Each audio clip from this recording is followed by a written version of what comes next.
Disponible pour répondre à nos questions. Nous avons repris ce matin les travaux de notre commission d'enquête sur les révélations des Uber Files, l'ubérisation, son lobbying et ses conséquences. Vous le savez, à partir du 10 juillet 2022, plusieurs membres du consortium international des journalistes d'investigation ont publié ce qu'il est convenu désormais d'appeler les Uber Files, s'appuyant sur 124 000 documents internes à l'entreprise américaine datés de 2013 et 2017. Cette enquête a dénoncé un lobbying agressif de la société Uber pour s'implanter en France, comme dans de nombreux pays.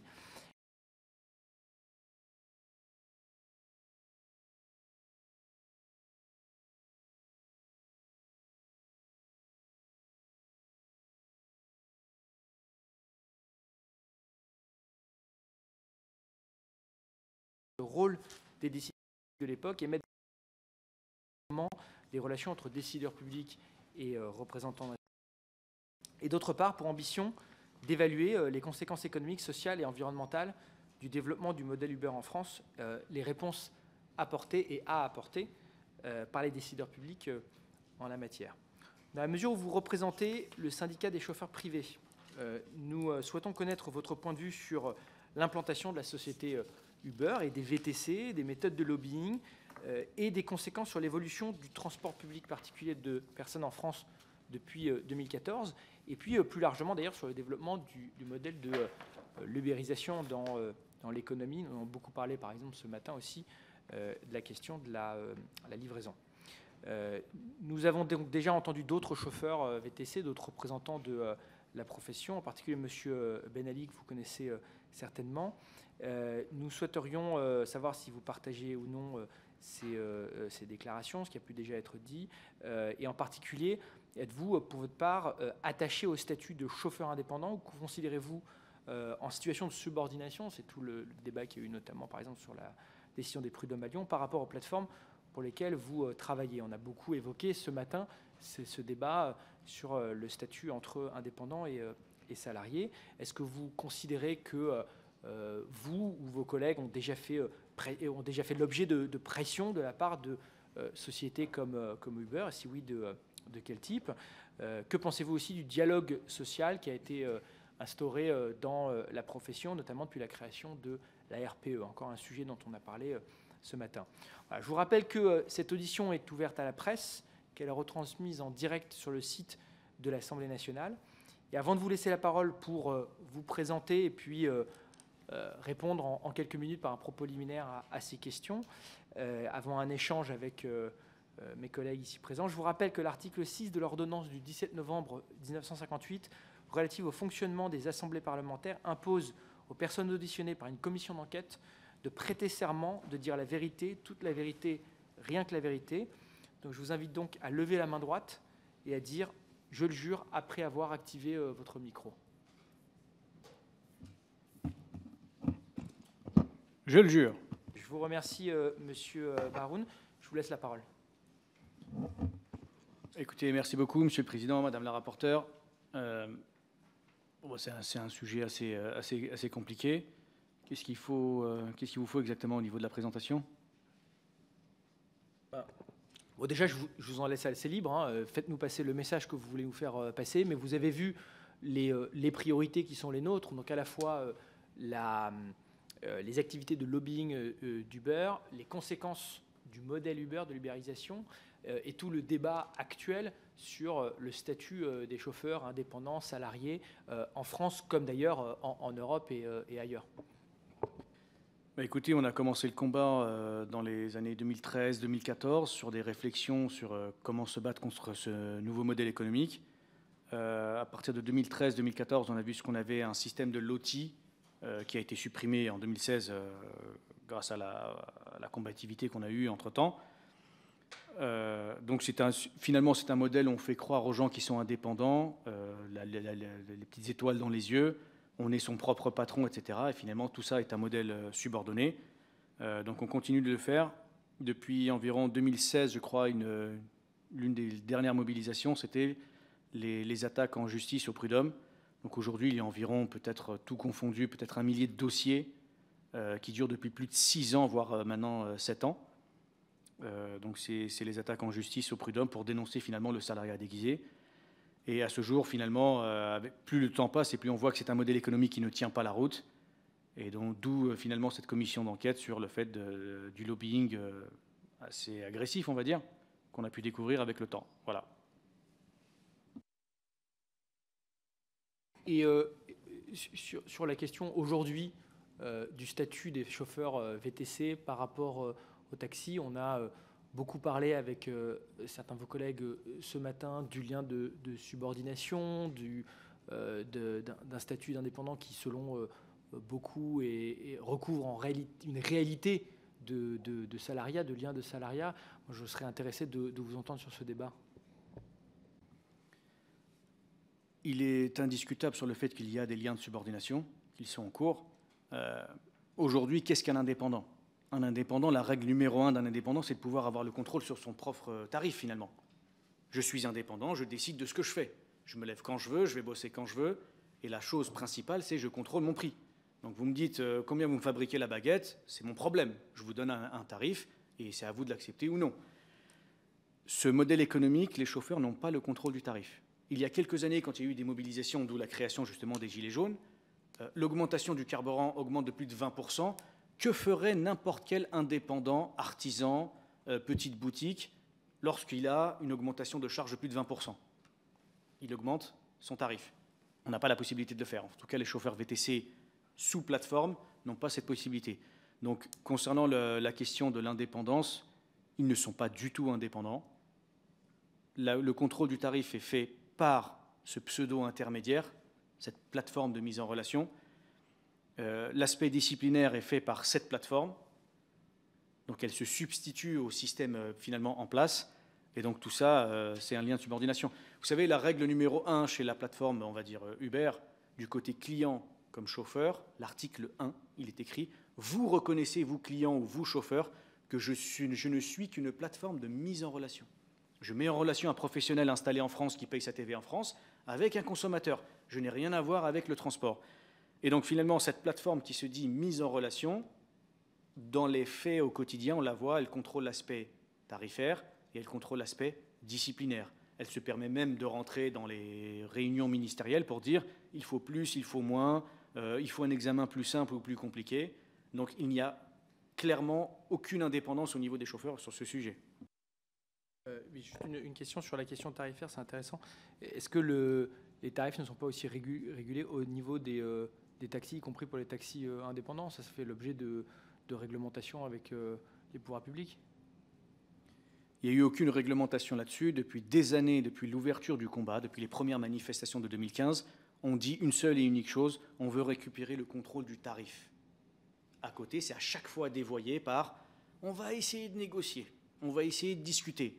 Il y avait une triste situation en 2015 sur l'une des grosses mobilisations avec Alain Vidalis.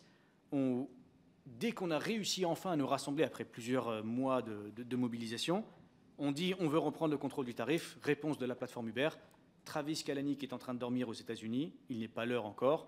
Et donc le ministre Alain Vidalis nous reconvoque de, je crois, 13 ou 14 heures à 19 heures le soir parce qu'il faut attendre la réponse du patron de la plateforme Uber. Donc on voit qu'on n'a réellement pas de contrôle du tarif. Comment vous pouvez définir quelqu'un comme indépendant s'il n'a même pas le contrôle du tarif? C'est la base d'un indépendant. Oui, non, mais j'entends bien. Juste ma question, en fait, portait plutôt sur la comparaison, par exemple, avec certains taxis qui sont indépendants, qui sont sous licence, qui eux-mêmes ont des tarifs qui sont contraints et régulés.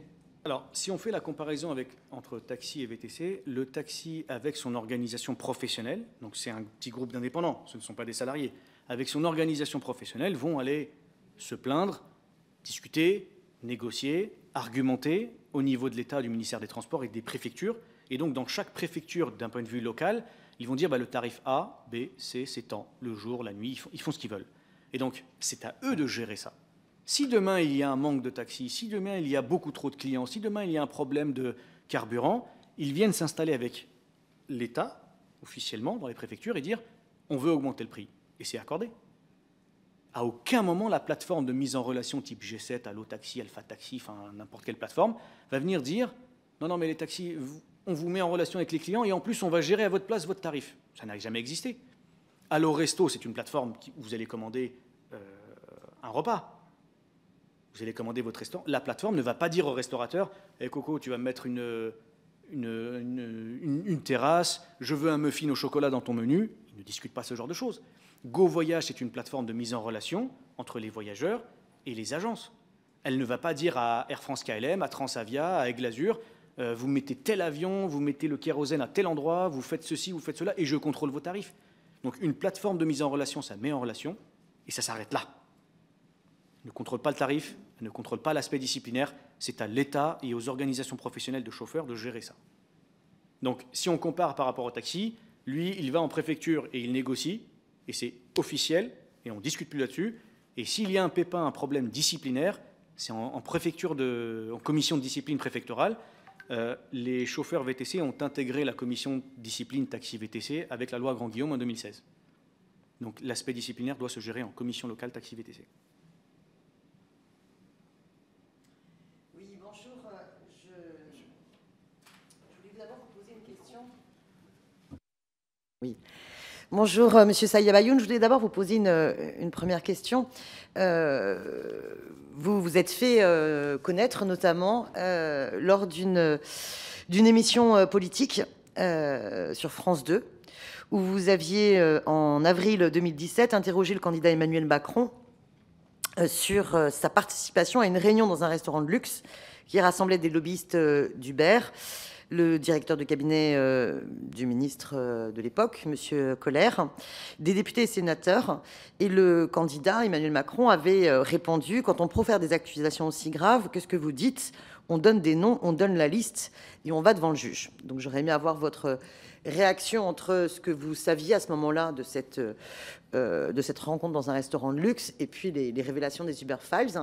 Et sur ces sujets de lobbying, qu'est-ce que vous avez pu par ailleurs constater par vous-même sur l'évolution du rapport du lobbying d'Uber vis-à-vis des décideurs publics, notamment dans le cadre de la formation, au sujet du deal, pour reprendre le terme d'Emmanuel Macron, qui a été révélé par les Uber Files, entre la fermeture de la plateforme Uber Pops et les modifications sur la réglementation des formations, sachant que là, vous venez de nous dire très rapidement qu'en 2015, quand vous êtes dans le cabinet de Vidalis et pour négocier la reprise en main des tarifs, vous venez de nous dire que le ministre Vidalis de l'époque ne pouvait vous donner une réponse sur la position du gouvernement tant qu'il n'avait pas l'avis du patron d'Uber de l'époque, Travis Kalanick, ce qui est assez étonnant en termes de conception de la prise de décision politique publique. Alors, ce qu'il faut essayer de dissocier, c'est que ce n'était pas le directeur de cabinet d'Emmanuel Macron, je me suis trompé, mais c'était un membre de son cabinet, en tout cas de Bercy. Alors, effectivement, nous, de notre côté, en 2015, quand on commence les mobilisations, on découvre donc ce qu'est la démocratie, le jeu parlementaire, etc. On essaie de mettre en place une loi qui nous paraît logique, finalement. On dit qu'on ne gagne pas notre vie, les plateformes disent ils gagnent leur vie. On a un président de la République, ou en tout cas un candidat qui dit, grosso modo, mais je vais le répéter, mais c'est tout ce que les ministères nous disaient. Vous êtes des jeunes de banlieue, vous n'avez pas d'avenir, il n'y a rien à vous donner à manger. Après tout, si vous bossez pour 4 € ou 5 € de l'heure, qu'est-ce qu'on s'en fout? Au moins, on vous donne quelque chose à becqueter. C'était une croyance vraiment très forte au niveau de l'État à l'époque, et jusqu'à maintenant, je pense. Ils ne veulent toujours pas réguler à cause de ça. C'est de se dire, qu'est-ce qu'on va leur donner à manger? Et nous, de manière pragmatique, on essayait d'expliquer par A plus B qu'on ne gagne pas notre vie là-dedans, que c'est un système finalement frauduleux, et on recherchait ce soutien-là. Quand on a réussi, à travers la loi Grand-Guillaume, à démontrer par A plus B qu'il nous faut des commissions locales taxi VTC, un observatoire national taxi VTC, où on regroupe toutes les informations et on regarde si réellement qui gagne sa vie, qui ne gagne pas sa vie. On a rencontré quelque chose qu'on venait de découvrir. On va continuer un peu dans l'idéologie du gouvernement, qui est, nous les jeunes de banlieue, on venait de découvrir quelque chose qui s'appelait le lobbying. Et il y a eu effectivement une fois où j'ai pu avoir les informations, où je débarque dans un restaurant à côté de l'Élysée et on rencontre tout l'écosystème du VTC. Donc chez nous, c'est un écosystème. Il y a les plateformes, mais il y a les loueurs. Il y a les centres de formation, où on s'est procuré des examens qu'on avait achetés, etc. Il y a les comptables, etc. Et ils faisaient la tournée à l'époque d'un bus qui s'appelait le bus 70 000 entrepreneurs, où ils tournaient en banlieue, et ils allaient chercher les gens finalement crédules, en fait.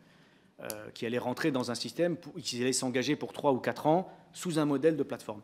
Dans la loi Grand-Guillaume, on avait une formation nationale taxi VTC. On essayait un peu de sensibiliser le chauffeur. Historiquement, avant cette loi, un chauffeur mettait entre 2 et 4 ans à comprendre qu'il n'était pas rentable et qu'il se faisait avoir par le système. Grâce à cette loi, finalement, au bout d'1 an et demi, il comprend qu'il ne gagne pas sa vie. Et donc, ce restaurant-là, on voit bien dans la vidéo un patron de plateforme, d'une des plateformes de VTC qu'on a ici, dire « Mais il est hors de question d'avoir des gens qui comprennent ce qu'est l'URSSAF ou la TVA, on veut juste des chauffeurs. » Et donc, pour eux, dans leur intérêt, mieux vaut avoir des gens crédules, ignorants, mal formés, qui mettront un certain temps à comprendre qu'ils ne gagnent pas leur vie, plutôt que d'avoir quelqu'un de plutôt bien formé. Et donc, cette vidéo, c'était le combat contre la loi Grand-Guillaume, à savoir une formation un peu sérieuse, la formation qui est en cours, et d'essayer de maintenir l'ancien système, à savoir, présentez-vous à l'examen VTC, vous avez 110 questions, vous répondez aux questions, et puis basta.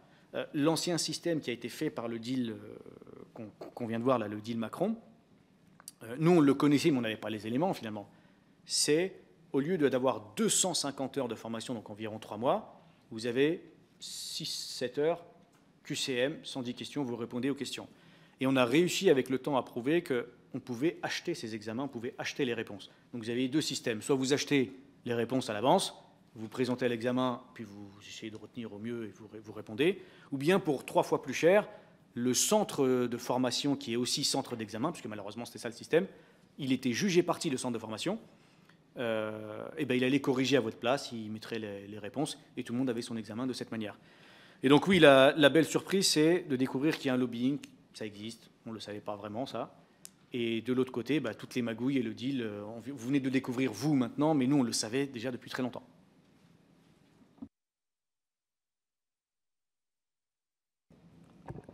Moi, je voudrais vous interroger sur cette question des formations. On en avait parlé aussi un petit peu il y a 2 semaines, 3 semaines.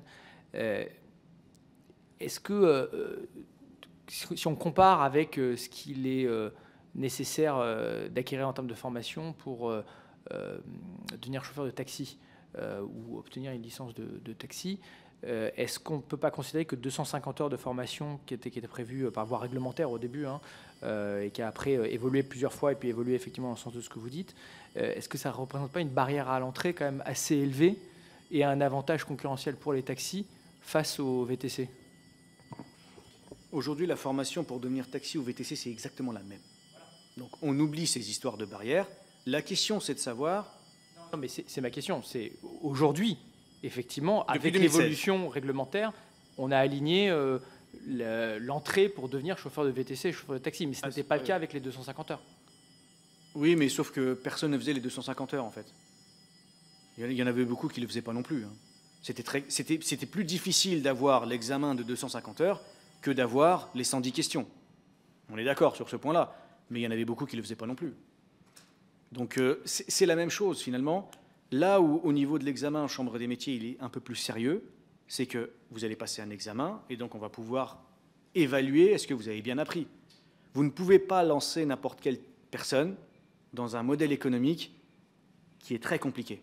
Vous en avez beaucoup qui pensent qu'ils sont salariés, que s'il a fait 8 heures de plus ou autre, il va avoir un salaire, mais sauf que ce n'est pas vrai. Ils doivent apprendre ce qu'est le métier. Aujourd'hui, des indépendants, il y en avait beaucoup qui ne mettent plus d'1 an ou 2 à aller déclarer leurs revenus, parce qu'ils ne savent pas comment faire, parce qu'ils sont mal formés. Vous lui dites c'est quoi la TVA, je ne sais pas ce que c'est. Il y en a beaucoup qui ne le savent pas. Mais vous diriez donc aujourd'hui que les qualifications requises pour être chauffeur VTC ou pour être chauffeur de taxi, et chauffeur de taxi indépendant, donc qui ont les mêmes questions, par exemple sur la TVA, et tout, sont à peu près alignées? Elles sont clairement alignées sur la réglementation, la sécurité, le français et l'anglais, il me semble. Et ensuite, il y a un module spécifique VTC en théorie, un module spécifique taxi dans la théorie. Et dans la pratique, c'est un peu plus commercial sur l'aspect VTC, puisque vous avez l'obligation d'aller chercher vos clients, alors que côté taxi, c'est plus, je crois, sur le compteur. Lui, il n'a pas l'obligation de chercher ses clients, il maraude dans la rue et il prend ses clients. Donc, c'est exactement la même chose. Et effectivement, c'est à discuter. C'est-à-dire qu'on est censé pouvoir, tous les X années, avec la DGITM, dire on a trop de chauffeurs, pas assez de chauffeurs, on a trop de chauffeurs qui sont mal formés et ignorants, donc il faut augmenter peut-être la qualité de l'examen, ou bien peut-être, tout se passe bien, peut-être qu'on peut abaisser un petit peu la barrière. il y a la possibilité de pouvoir jouer un peu, on va dire, sur ce sujet-là. Là, à ce jour, depuis plusieurs années, ils font tout pour que l'examen soit encore plus facilité. Clairement, le modèle des plateformes fait que si vous pouvez avoir 450 000 chauffeurs de VTC dans Paris, donc un à chaque coin de rue, c'est magnifique parce que sur votre plateforme, vous avez un esclave, excusez-moi du terme, un chauffeur, à 1 minute de vous, mais ça ne vous coûte rien à vous. C'est ça qui est magnifique dans l'histoire. C'est cet abruti de chauffeur qui pense qu'il est indépendant, qui va payer la Mercedes 70 000 € et payer un bilan et la TVA et l'URSSAF, ce sera son problème à lui, qui va payer. Donc, l'objectif du modèle économique de ces plateformes, c'est là où il faut faire attention, c'est que plus on facilite l'examen et plus on a des ignorants qui vont nous servir. Donc, on est loin de la réflexion que peut-être vous faites, qu'on est corporatiste, qu'on veut tout pour nous, qu'on veut tout garder. Pas du tout. Mais il faut réfléchir à ça. Il y a un débat effectivement tout à fait légitime sur la qualification requise. Et ce que vous dites par exemple sur le fait d'être indépendant, d'avoir la formation nécessaire pour la fiscalité, le reporting, etc. Tout ça, je suis parfaitement d'accord. Ma question porte vraiment plutôt sur l'alignement réglementaire en fait entre les VTC et les taxis, puisqu'il me semble que c'était quand même le nœud du débat à l'époque, et que l'une des critiques que le secteur des VTC adressait à ces fameux 250 heures de formation plus les 110 questions, c'est que c'était une barrière à l'entrée pour devenir chauffeur de VTC beaucoup plus élevée que pour devenir chauffeur de taxi. Et que donc la réglementation a évolué. La loi Grand Guillaume puis la loi Thévenoud, effectivement, ont introduit le concept d'une formation obligatoire pour pouvoir devenir chauffeur de VTC. Et la voie réglementaire a ensuite, grosso modo, aligné les qualifications et les examens requis pour les chauffeurs VTC et chauffeurs taxi. Vous pouvez tout à fait considérer que c'est trop bas, mais ça veut dire que c'est trop bas dans les deux cas, pour les deux secteurs.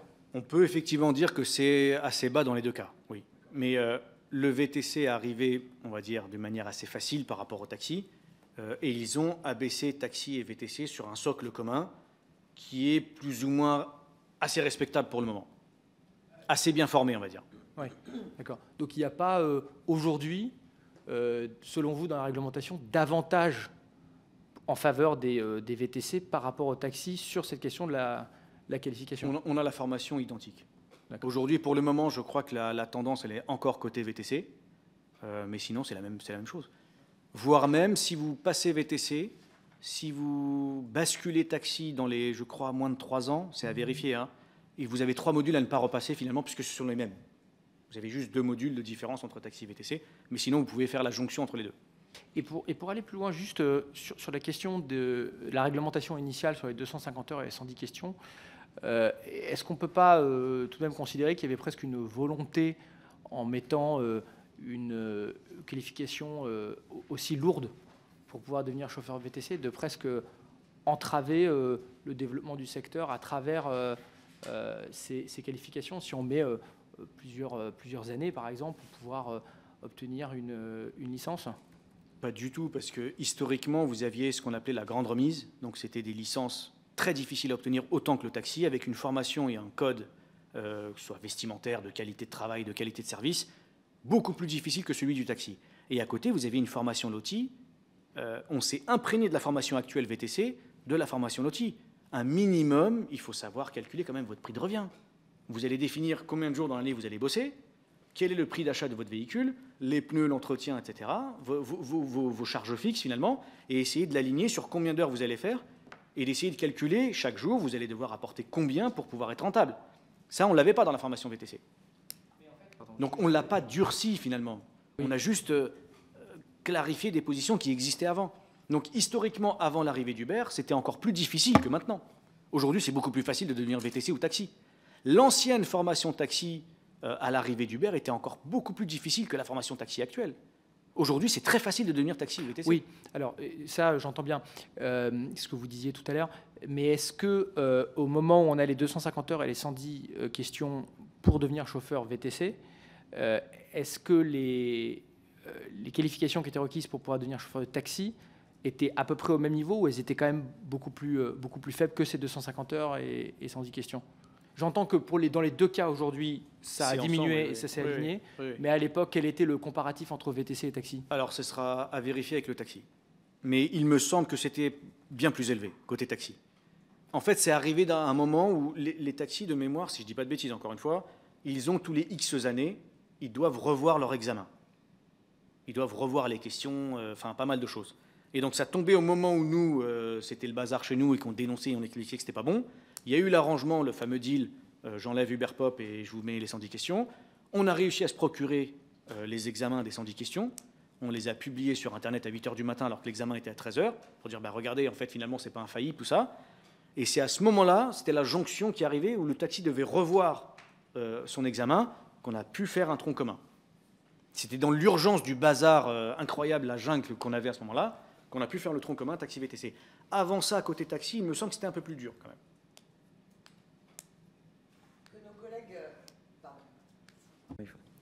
Que nos collègues n'hésitent pas, s'ils souhaitent poser des questions sinon je pense que Monsieur le Président et moi-même, nous allons monopoliser la parole et les questions. Donc franchement, autorisez-vous. Hein. Sur cette question du passage aux 110 questions, justement, la démonstration que vous avez faite en étant en capacité de vous procurer finalement les 110 questions aux examens permet de démontrer que le système n'était absolument pas infaillible. À l'époque, il y a eu un autre scandale aussi dans cette période-là, me semble-t-il, avec des cartes VTC qui étaient plus ou moins achetées. Je crois qu'on parlait de 800 cartes VTC achetées à Bobigny. Il me semble que la préfecture du 93 et du 91 ont mené des enquêtes. Est-ce que vous, en tant que syndicaliste, vous avez pu avoir accès à un compte-rendu de l'enquête à ce sujet-là, qui quand même laisse entendre qu'on a eu un système où on avait un écosystème poreux entre les plateformes, les sociétés qui faisaient les formations et faisaient passer les examens, et donc une possibilité dans cette porosité du système d'avoir finalement de la corruption possible. Non seulement on abaisse les exigences pour, par le biais d'un QCM, avoir accès au titre de VTC, mais en plus, on avait la possibilité de le faciliter encore plus en donnant les réponses ou en vendant en fait le titre. Donc ça, c'est ma première question. Et ma deuxième question, vous avez obtenu une certaine normalisation par le biais de la Chambre des métiers de l'artisanat, mais ensuite il y a eu la loi Lhomme. Et dans la loi Lhomme, n'y a-t-il pas une nouvelle brèche qui s'est ouverte qui permet, si la Chambre des métiers est débordée pour faire passer les examens, qu'il y a à nouveau des centres agréés qui puissent avoir la main sur la passation des examens et voir l'octroi des titres à l'arrivée. Je ne sais pas si ma question est assez claire. C'est assez clair. Si on prend la chronologie, comme je vous disais, il y a quelques années, en 2015 et 2016, il y avait un bus qui s'appelait le bus 70 000 entrepreneurs. Donc c'était toutes les plateformes de VTC qui investissaient de l'argent dans un bus qui tournait dans les banlieues. Donc nous, on suivait ce bus pour essayer d'expliquer, attention. Quand vous rentriez dans le bus, vous aviez un comptable qui vous dit « Je vous ouvre votre société gratuitement, mais à une condition. Vous êtes engagé sur 3 bilans avec moi. C'est-à-dire que vous allez payer 1 500 €, voire plus par an, et je vous ouvre votre société gratuitement. Ensuite, vous avez le loueur de véhicules qui vous dit « Moi, je vous trouve un leasing pour 5 ans sur tel ou tel véhicule au meilleur prix qui existe. » À côté, vous avez le centre de formation qui vous dit « Je vous forme gratuitement et je vous amène jusqu'à l'examen, c'est gratuit. Le seul truc, c'est d'aller bosser pour telle ou telle plateforme. » Et ce qui était compliqué, c'est qu'on avait même des pôles emploi à l'époque qui invitaient des gens à aller chercher du boulot dans ce bus-là. Donc c'est un bus de requins. Le pôle emploi de Poissy, je m'en souviens très bien, on avait rencontré le pôle emploi de Poissy qui nous dit « Moi, on nous a dit qu'il y avait du boulot là-dedans, donc on a envoyé les gens là-dedans. » On a essayé de lui expliquer que c'était une belle arnaque, mais c'était compliqué. Et puis malheureusement, quand vous tombez sur des gens qui vous disent « Ok, on a compris que c'est un peu une arnaque, mais qu'est-ce que vous proposez à côté ?» Là, c'est vrai qu'on n'a rien à proposer à côté, hormis continuez votre chemin, vous allez vous faire bouffer par le modèle économique. Donc quand on a finalement découvert toutes ces magouilles-là, on a essayé de les dénoncer. C'est à peu près passé au niveau de la loi Grand-Guillaume, il y avait quand même beaucoup de choses à faire. Et puis est arrivée donc la loi Lhomme, où ils ont essayé de faciliter l'examen. Donc nous, de notre côté, quand on a vu qu'on pouvait acheter le juge et partie dans les centres d'examen historiques, même après les 110 questions QCM, le centre de formation était juge et partie. Donc on a envoyé tout ça à la Chambre des métiers. À partir du moment où il n'y a eu plus de magouilles au niveau de la Chambre des métiers, les CMA, que ce soit taxi, VTC, on a eu effectivement une vague d'achat de cartes professionnelles dans les préfectures. Donc il y a eu un article du Parisien sur la préfecture de Bobigny, 800 fausses cartes ont été dézinguées. Ça, on était derrière ce combat-là. C'était la suite de la loi Grand-Guillaume. Et ensuite, on a eu, au niveau de la loi Grand-Guillaume, la préfecture doit donner les ordres à l'imprimerie nationale pour imprimer les cartes professionnelles. Et on a réussi à se procurer un écran des faussaires qui travaillent dans la préfecture. La partie préfecture qui ordonne à l'imprimerie nationale d'imprimer la carte professionnelle. Donc ce réseau-là aussi est tombé. Alors on n'avait pas eu connaissance de ce qui se passait exactement. On transmettait ça à la DGITM et au service de police. Et c'était ensuite eux qui faisaient leur enquête. On n'avait pas l'œil dessus, on ne savait pas exactement ce qui se passait. En tout cas, le réseau des faussaires du 93 est tombé. Celui du 91 aussi est tombé. Et beaucoup ont continué ensuite à acheter des fausses cartes que les baueurs ont réussi à finalement trouver toutes les magouilles après. Donc, ce que je vais essayer de dire, c'est que la loi Grand-Guillaume a étranglé toutes ces magouilles-là. Ils ont essayé de continuer à côté, à droite, à gauche. On a veillé au grain et on a réussi à éviter le pire, on va dire. Enfin bon. Et la loi LOM, alors, au niveau de la loi LOM, nous, ce qui nous est arrivé au niveau de la loi Grand-Guillaume, on l'a mis en place. On a mis en place à l'intérieur un observatoire national taxi-VTC. On est censé s'installer taxi-VTC. On était censé, au niveau de la loi Grand-Guillaume, obliger toutes les plateformes taxi-VTC à transmettre absolument toutes les données. Et ensuite, il devait y avoir des commissions locales taxi-VTC, donc dans chaque grande ville, et on s'installe finalement. Parce que moi, je vous dis que je ne gagne pas ma vie. Les plateformes vous disent, mais si, tout se passe bien, c'est des abrutis de la banlieue, ils n'ont pas d'avenir, ils n'ont pas de diplôme, on leur donne à becter, tout va bien. Eh bien, dans ce cas, amenez-nous toutes les données, et on va continuer à analyser et faire ces manifestations, tous ces débats et ces discussions qu'on avait depuis des années. Sauf que malheureusement, à l'arrivée d'Emmanuel Macron en 2017, et je pense très sincèrement suite à cette vidéo en 2017 entre les deux tours, il a nommé Elisabeth Borne qui nous a mis à l'extérieur. Donc pendant 3 ans, on n'a pas pu être dans la continuité de la loi Grand-Guillaume, la mise en place des commissions locales taxi-VTC, essayer de récolter ces informations-là, essayer d'en débattre en interne, ça ne s'est pas fait malheureusement. Et donc ça a été un petit peu mis de côté. Et pendant ce temps-là, on essayait, nous, de gratter à la porte et à l'extérieur. On nous a dit, arrêtez de nous parler du contrôle du tarif, arrêtez de nous parler du contrôle de l'aspect disciplinaire. On a une solution pour vous, qui est, on va demander aux plateformes de financer votre protection sociale. Et donc, je crois qu'on s'est battu sur 3 différents amendements, 3 différentes lois, dont la loi LOM. Avant ça, il y a eu El Khomri aussi, il y a eu les amendements Aurélien Taché, et puis c'est revenu encore après... quelques temps après, et dont la toute dernière, l'ARP.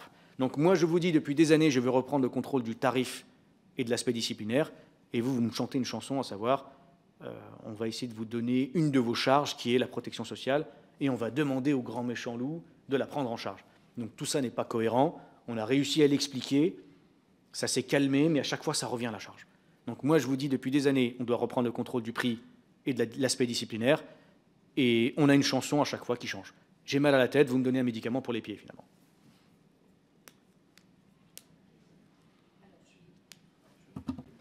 Merci. Merci beaucoup pour toutes ces informations. Moi, je suis Sophie Taillé-Polian, députée du Val-de-Marne, députée écologiste. Dans cette commission d'enquête, on s'intéresse à la façon dont, effectivement, Uber a procédé à ce lobbying intense et agressif, à la façon dont il a été... reçu, plus ou moins bien, de manière plus ou moins transparente, par les différents ministres et les différents ministères.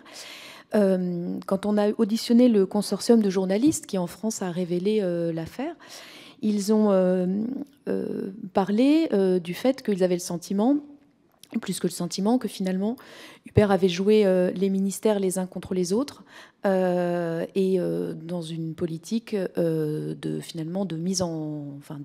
très agressif vis-à-vis de la loi pour faire bouger la loi. Est-ce que vous, qui étiez au cœur de tous ces échanges de votre point de vue de défense de votre métier et des salariés, ce qui devrait être les salariés, ou alors s'ils en avaient le vrai statut des indépendants, mais voilà, des gens qui faisaient VTC, est-ce que vous avez vu ces divergences entre vous aviez évoqué tout à l'heure le fait que la réunion avec M. Vidalis avait été décalée, etc. Mais est-ce que vous avez vu à des moments donnés ces divergences entre les ministères et comment elles se sont caractérisées et comment vous avez perçu, vu, compris ce qui se passait par l'intermédiaire de toutes les méthodes de lobby utilisées par Uber? Je vous remercie. Excusez-moi, quand vous dites divergence de ministère entre l'économie et le transport, ou... Alors, sur la loi Grand-Guillaume, quand on essayait de mettre une formation obligatoire, on nous disait tout le temps « Bercy n'acceptera jamais ». Et après, c'est que des bruits de couloir. Je n'ai pas d'éléments, je n'ai pas de texto à vous donner. À chaque fois qu'on essayait de renforcer l'accès à la profession, parce qu'on ne va pas se mentir, il y a quelques années, quand nos grosses manifestations ont éclaté, on a toujours eu, je crois, depuis plus de 2 décennies, entre 17, 18, 19 000 taxis. Je crois que maintenant, ils sont 20 000. Nous, pendant un moment, on était plus de 40 000 de notre côté, avec les faux chauffeurs, les fausses cartes, etc. Donc c'était un moment où, taxi ou VTC, on n'arrêtait pas de manifester, on n'arrêtait pas de bloquer les aéroports. L'équation, elle est simple. Si vous êtes trop sur le marché, personne n'arrive à manger. On ne va pas se mentir. Et dans toutes ces discussions et cette bagarre-là, vous n'avez que des bruits de couloir. Pendant un moment, on essayait de faire en sorte que la formation soit obligatoire, pour essayer de durer le temps, parce qu'on en a trop sur les bras qui n'arrivent pas à manger. Et si on en a trop qui arrivent encore, on ne va pas s'en sortir. Et bien, on nous disait tout le temps, c'est Bercy qui refuse. Quand on allait voir Bercy, on nous disait, c'est une directive européenne, il faut faire en sorte que tous les examens soient obligatoires. Vous passez par un examen, mais pas la formation. Si vous êtes suffisamment intelligent pour devenir huissier ou VTC ou médecin, vous avez le droit, chose que je peux comprendre, hein, vous avez le droit de vous présenter à l'examen, vous n'avez pas à vous taper 6 mois, 8 mois, 18 ans d'études pour l'examen. Pour l'aspect tarifaire, on nous disait tout le temps, c'est Bercy qui bloque. Et donc quelques mois plus tard, quand on rencontre Emmanuel Macron, qui nous dit « je vous promets que je vais réguler », mais nous, on savait déjà qu'il avait un arrangement avec Uber, à savoir « je dégage Uber Pop, mais je vais vous faciliter l'examen ».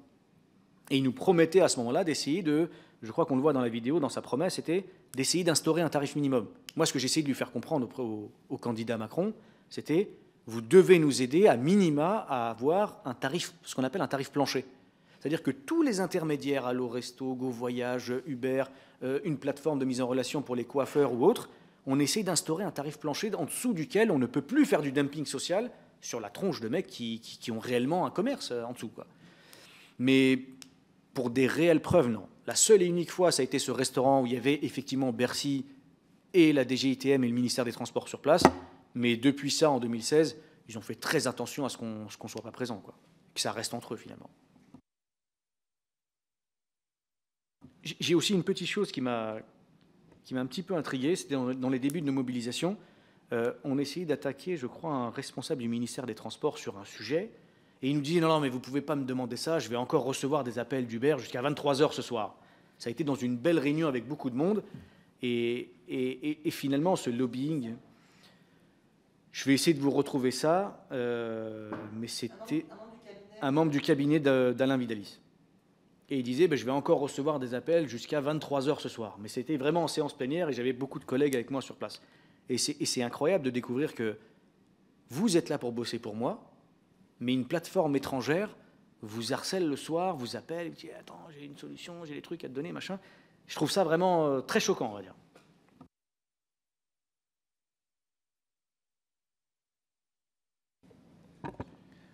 Sur la question du... monsieur, allez-y. Non, mais bon, c'est très intéressant. Alors, je vais peut-être un tout petit peu à côté de l'objet de la commission d'enquête, mais moi, je suis intéressé par la caractérisation des liens de subordination d'Uber avec ses chauffeurs. Notamment, j'ai en mémoire, parce que je suis un député de la Seine-Saint-Denis, donc beaucoup de chauffeurs VTC, et le siège d'Uber à Aubervilliers, où il y avait certains matins la queue devant le siège. Et c'est vrai que les gens, enfin, si ma mémoire est bonne, les gens y rentraient dans le siège d'Uber et ils ressortaient avec une société à leur nom, un contrat de leasing avec un loueur et un contrat avec Uber. Ce qui m'intéresse par rapport au contrat, et ils se pensaient libres et indépendants, alors qu'ils ne l'étaient pas, puisque la nature du contrat, c'est là où le lien de subordination est intéressant à décortiquer. La nature du contrat est unilatérale. C'est-à-dire que le chauffeur n'a aucun droit, ou quasiment aucun, enfin aucun même. Et Uber les a tous, et notamment un sur la rémunération, c'est-à-dire que la plateforme prend un pourcentage de la course. Mais ce pourcentage n'a pas toujours été fixe. Alors moi, j'aimerais bien connaître l'évolution du pourcentage de courses que prend Uber et le caractère unilatéral de cette décision. Je ne sais pas si je me fais bien comprendre. Alors sur l'aspect des jeunes qui font la queue pour aller bosser, c'est ce que je disais tout à l'heure, le bus 70 000 entrepreneurs. On rentre un type à l'intérieur et il ressort de là, tout est clean, il a tout signé, la formation elle est gratos, l'ouverture de sa société elle est gratos. Et après il découvrira qu'il est piégé pendant 2 ou 3 ans. Tant pis pour lui, c'est comme ça. C'est le modèle économique. Sur l'aspect de la... Au début, il me semblait qu'au début, Uber prenait 10%. Ça, c'était assez compliqué. Enfin, je donne un chiffre. Et puis, au fur et à mesure du temps, ça a évolué à la hausse, la part que prenait Uber sur chaque course, sans que le chauffeur, lui, puisse... pour dire les choses clairement, une course à 50 €, elle était toujours à 50 €. Mais dans un premier temps, Uber prenait 5, puis décidait de prendre 8, puis 10, puis 12, sans que le chauffeur puisse ni faire évoluer le prix de sa course, ni contester la part d'Uber. Est-ce exact? Oui, mais c'était le sujet de la grosse mobilisation et de la création du SCPVTC en 2015 sur on passe de 10 à 15 à 25% d'un coup sans vous consulter, sans consulter personne. Ah oui, bah après, le prix minimum, ils décident de ce qu'ils veulent. Alors après, ils peuvent jouer sur la prise en charge, elle était à 1 €, on va vous la mettre à 1,20 €, mais la minute va baisser, et puis le kilomètre va augmenter. Ils jouent autant qu'ils veulent. Vous savez, quand vous êtes le mastermind, vous savez exactement ce qui se passe, vous pouvez donner à droite à gauche, mais à la fin, in fine, vous savez exactement combien ils vont travailler et ce qu'ils vont faire. Donc, d'où le fait qu'on a toujours essayé de rechercher la reprise du contrôle du tarif. Ça peut paraître jusqu'au boutiste, ça peut paraître très extrémiste, mais toutes les petites structures qui ont débarqué après nous et qui ont essayé de négocier, on n'a jamais voulu rentrer dedans parce que négocier, c'est perdre. Vous reconnaissez la légitimité du patron finalement. Vous n'êtes pas patron. Dans la loi Grand-Guillaume, on a réussi au début de la loi à tous les mettre dehors, les plateformes de mise en relation. C'est-à-dire qu'on était nous, les taxis et l'État. Et basta. Toutes les plateformes de mise en relation, on leur dit « Qu'est-ce que vous faites au ministère des Transports? Vous n'êtes pas transporteur. Si vous devenez transporteur, vous payez la TVA en France. » Chose qu'ils ne veulent pas le faire. Donc vous restez à l'extérieur. On est resté sur cette position, ça nous a coûté très cher, mais on l'a gardé. C'est une deuxième question, parce que on ne va pas faire semblant de ne pas se connaître, on se connaît depuis longtemps. Je me souviens très bien de la construction des dossiers au prud'homme. Comment se fait-il que 6 ans après, il y a 1000 dossiers, ils n'ont toujours pas été instruits? Eh bien, Monsieur Peu, c'est très gentil de nous dire ça. On a commencé les premiers dossiers à la fin de 2015, début 2016. Une mobilisation, vous étiez présent en janvier 2016 à Bastille. Les avocats étaient présents, le cabinet était là. Et à ce jour, on a fait des vagues de 10 en fait. Donc je ne sais plus, 300 ou 400 vagues de 10. Et il y a une seule vague qui a effectivement obtenu, je crois, entre 12 et 28 000 € par chauffeur, mais le cabinet d'avocats a fait appel. Parce qu'il demande entre 200 et 300 000 € par chauffeur. Sur des années, c'était des dossiers très solides où ils faisaient du 10-12 heures derrière le volant, 7 sur 7, etc. Mais sinon, pour tout le reste, ça fait que tourner en rond à Paris. On a eu le cas de collègues à Lyon, où ça a avancé beaucoup plus vite pour eux, mais nous, ici à Paris, ça met beaucoup trop de temps au niveau des prud'hommes de Paris. Alors après, on a vu que la société Uber a adhéré au MEDEF de Paris. Est-ce qu'à l'intérieur du MEDEF du Paris, ils peuvent avoir des influences? Je ne sais pas du tout. Comment est-ce qu'ils peuvent... Je ne sais pas s'ils peuvent réellement avoir des influences là-dessus. On a un autre problème au niveau des prud'hommes, c'est que lorsqu'ils ne sont pas d'accord, les deux juges, il y a un départage de 18 mois. 18 mois, c'est énorme. Donc on est sur des sujets où pendant le Covid, on a eu des chauffeurs qui ont clairement été dézingués, qui ont fait faillite, mais on ne peut pas apporter la justice derrière parce que ça met... depuis 2016, on en est à 7 ans. Là. On part sur les 7 ans.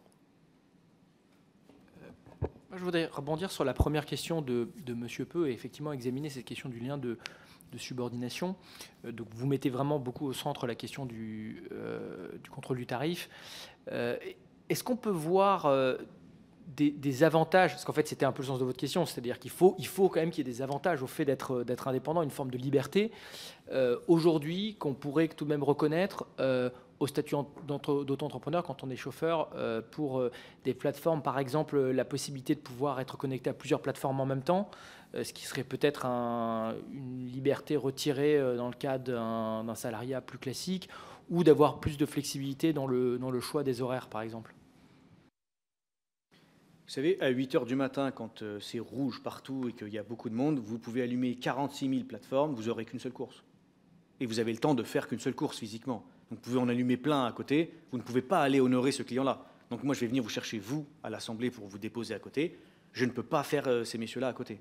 Donc en allumer plusieurs pour augmenter vos chances, etc., dans la Pampa ou un peu en banlieue éloignée, pourquoi pas. Mais dans Paris, le boulot, de toute manière, si c'est une plateforme qui est là, vous pouvez en allumer autant que vous voulez, ça ne change rien. Ce sont des faux débats, en fait. Quand la plateforme contrôle tout à votre place, c'est la miette qu'elle nous lance depuis des années, à savoir, oui, mais vous pouvez aussi bosser avec les autres. Oui, mais le marché, c'est vous qui l'avez.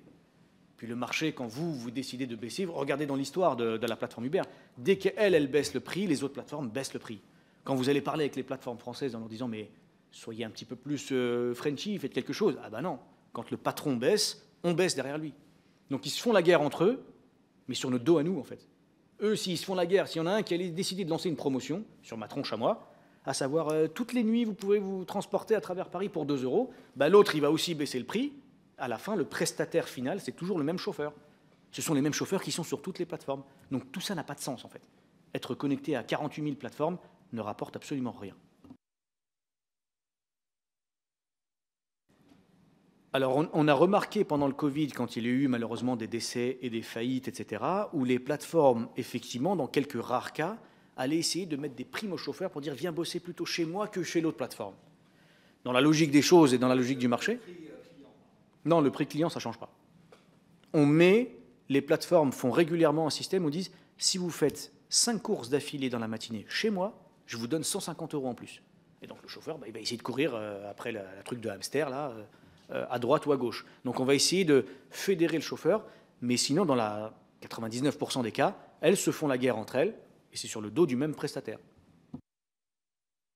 Si je puis me permettre, vous avez au début de votre propos bien confirmé et revenu sur le rôle déterminant d'Emmanuel Macron lorsqu'il était ministre de l'économie, le rôle déterminant de Bercy dans toutes les discussions.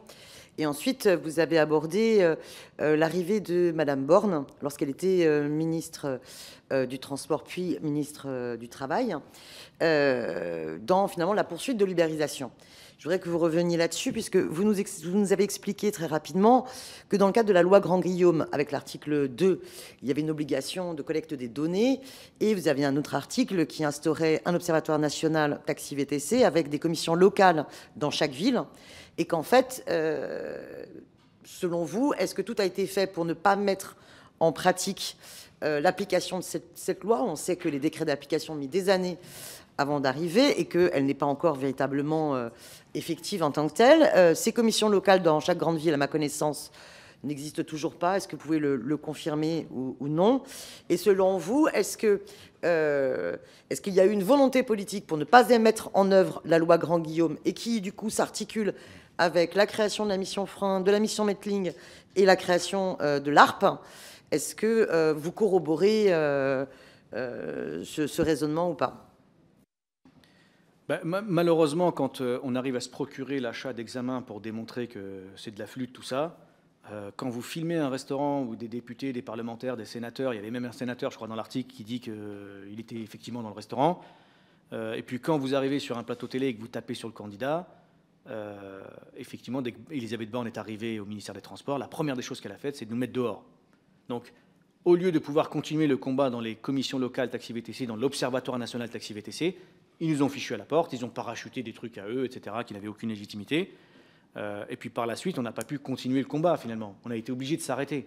À partir du moment où, devant des milliers de chauffeurs, vous n'êtes plus la structure qui existe depuis quelques années, qui est la seule à combattre le sujet, quand on vous met à la porte, ça fout un petit peu le bazar. Ensuite, Elisabeth Borne a été... Vous dites qu'à partir du moment où M. Macron est président de la République et où c'est donc Mme Borne qui est ministre des Transports, vous n'êtes plus invité en tant que représentant syndical des taxis à des rencontres au ministère. C'est ça ce que vous dites? Tout à fait, oui. Dès qu'elle est arrivée au pouvoir, on était censé être naturellement dans les commissions locales taxi-VTC, dans l'aspect national et locaux, dans toutes les préfectures, un peu partout. Dès qu'elle est arrivée, on a été mis dehors. Donc selon moi, suite à cela, ces réunions avaient lieu, mais comme vous le savez, pour l'article 2, c'est nous qui avons demandé à ce que les plateformes doivent transmettre chaque année tous les éléments sur les chauffeurs, les heures travaillées, les chiffres d'affaires, les véhicules, etc., pour qu'on puisse débattre de manière claire devant tout le monde. Ils ont mis des années à essayer de le mettre en place et c'est toujours pas en place. En tout cas, on n'a toujours pas été convoqué pour essayer d'étudier ces chiffres d'affaires, ces heures de connexion, etc. Après, quand une personne arrive au pouvoir, qu'elle elle place un nouveau ministre qui vous met dehors, bah, ça me paraît logique, c'est dans la suite finalement. Et ensuite, même quand Elisabeth Borne est arrivée au ministère du Travail, bah, on trompe sur Aurélien Taché qui vous dit « Salut les gars, oubliez toutes vos histoires là, de tarifs minimum, d'aspect disciplinaire, d'indépendance. On va vous proposer un truc dingue qui est la protection sociale. » Donc ça a continué à travers la mission Franc, on a pu démontrer que ce n'est pas ce qu'on voulait.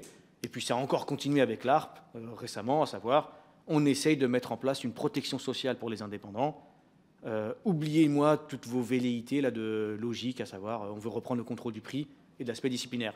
Autre point aussi qui me dérange beaucoup, c'est que dans les commissions... Vous savez, aujourd'hui, quand vous montez dans un taxi, le taxi vous vole, vous agresse, vous frappe, prend votre téléphone, un viol ou autre. Vous contactez la plateforme de taxi et vous dites je suis une plateforme de mise en relation. Je vous donne la plaque du taxi, son numéro de licence, son numéro de chauffeur et tous les éléments. Je vous donne la préfecture des Morillons, au 36 quai des Morillons, qui est la préfecture de police taxi VTC pour les commissions de discipline taxi VTC. Et c'est l'État, donc la préfecture, qui va convoquer ce chauffeur et battez-vous avec lui. Je suis une plateforme de mise en relation. Ce qui est un peu bizarre dans notre cas à nous, c'est que la plateforme Uber, on a vu récemment les Uber c'est over, les viols, les agressions, etc. Et la plateforme n'a jamais remonté dans les commissions locales taxi VTC. On a eu tant de cas d'agression, tant de cas de viol. Tenez, il faut peut-être convoquer ces chauffeurs. Ils déconnectent le chauffeur et ils font comme si de rien n'était, pour éviter de salir leur image. Et jusqu'à maintenant, vous vous plaignez à la plateforme, elle ne vous dira pas « voici l'adresse des Morillons, l'adresse officielle des commissions de discipline ». Et c'est à travers ça que le consommateur, avec le chauffeur et son représentant professionnel, et l'État vont définir quelle est la sanction adoptée pour ce chauffeur. On peut lui retirer sa carte. Donc, un chauffeur chez Bolt va commettre un viol, il se fera déconnecter de cette plateforme-là, mais pas des autres. Alors que si on avait écouté ce qu'il y avait dans la loi Grand-Guillaume, on va en préfecture, on déconnecte ce chauffeur pour feu rouge, agression, vol, ce qu'on veut, mais il sera déconnecté de tout, parce qu'il n'aura plus sa carte professionnelle. Juste une question sur la question du tarif, parce que vous parliez de l'une de vos revendications qui était le tarif plancher, tarif minimum. Depuis, dans le cadre de la HARP et des concertations sociales, il y a aujourd'hui un tarif minimum. Alors c'est un petit peu notre position jusqu'au boutiste. Peut-être qu'on est des gens mauvais finalement, mais à la création de l'ARP, on nous dit « venez discuter avec nous ». Ok, on regarde le décret, il est écrit que le président de l'ARP, donc qui au passage, je crois que son directeur touche 200 000 € de salaire à l'année, et le budget de l'ARP, je crois qu'ils ont 1,3 million ou 1,8 million d'euros à l'année. Bon, ok. On découvre que ce monsieur-là, je crois, qui a travaillé et a présidé des travaux pour la plateforme Uber. Bon, ok. Mais c'est quoi votre truc, alors finalement? Qu'est-ce qu'il y a à l'intérieur de l'ARP? Et alors effectivement, on doit s'installer pour discuter ce qu'on a fait avec vous et avec l'État et avec Emmanuel Macron et tout ça depuis des années. On doit s'installer pour discuter pendant 1 an, et le directeur doit proposer des solutions à tous. Mais à aucun moment il est écrit dans cet arrêté, dans ce décret, que l'ARP a un pouvoir réel. Moi, je veux bien y aller. Si on me dit que dans cette structure, on va pouvoir forcer les plateformes à instaurer un tarif minimum, si moi j'arrive à le faire mes preuves, on y va. On vous prouvera par A plus B qu'on a besoin d'un tarif plancher, qu'on a besoin d'un aspect disciplinaire hors des plateformes, et on gagnera quelque chose. Mais là, c'est encore une fois un leurre, en fait. Vous savez, on vous balance un truc comme ça, on vous balance un os là-bas, il faut essayer d'y aller. Donc plein d'associations illégitimes, selon moi, se sont lancées dans cette situation-là. On est dans une situation ultra difficile, ils ont réussi à négocier un tarif minimum qui est en dessous du tarif minimum actuel, quoi.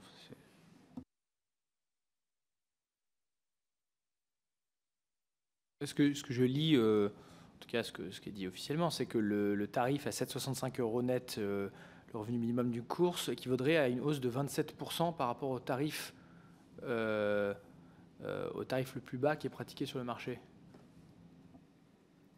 Alors encore une fois, c'est un arrangement en interne entre eux. Il n'y a aucune loi qui les oblige à faire ça, donc c'est une sorte de concession. Et quand bien même l'augmentation soi-disant du tarif a augmenté, moi je vous dis depuis le début que je dois reprendre le contrôle du tarif. le professionnel, votre fiston à vous, qui vous paye la TVA, l'URSSAF, etc., doit reprendre le contrôle du tarif. Cet intermédiaire-là, qui est à l'autre bout de la planète et qui joue avec vous et moi, on s'en fiche de lui. Venez, on s'installe entre nous et on met une réglementation sur un tarif plancher. Vous me dites, je vous ai créé un truc parallèle, ils ont réussi à négocier avec des gens qui représentent 1%, renseignez-vous bien, hein, ça représente, je crois, 1% des VTC en France, et ils se sont arrangés entre eux. Et vous me dites, regardez l'exemple, magnifique. Non, je suis désolé. Ça ne représente absolument rien. Et encore une fois, depuis des années, depuis 2015, on vous dit, j'ai mal à la tête. J'ai besoin de récupérer le contrôle du prix. Ne me parlez pas de médicaments pour les pieds, à savoir une sorte de pseudo-négociation entre eux. Ça ne sert à rien, cet arrangement-là. Il faut absolument reprendre le contrôle du prix. Si jamais la plateforme arrive à briser l'examen VTC et faire en sorte qu'il y ait des milliers de gens, le tarif minimum rediminuera. Tout est un jeu de contrôle sur le modèle, finalement. Est-ce que, selon vous, la création de l'ARP et sa capacité, finalement, à focaliser la discussion sur le tarif minimum dans un cadre absolument pas contraignant est une façon quelque part, de gagner du temps et d'empêcher tout le débat sur la requalification en salarié qui lui évolue, puisqu'il y a eu quand même pas mal de décisions au prud'homme, certes, dont certaines sont en attente de départage, mais enfin, il y a eu des décisions de justice. Il y a eu une décision aussi de la Cour de cassation qui a pu donc confirmer la requalification en salarié.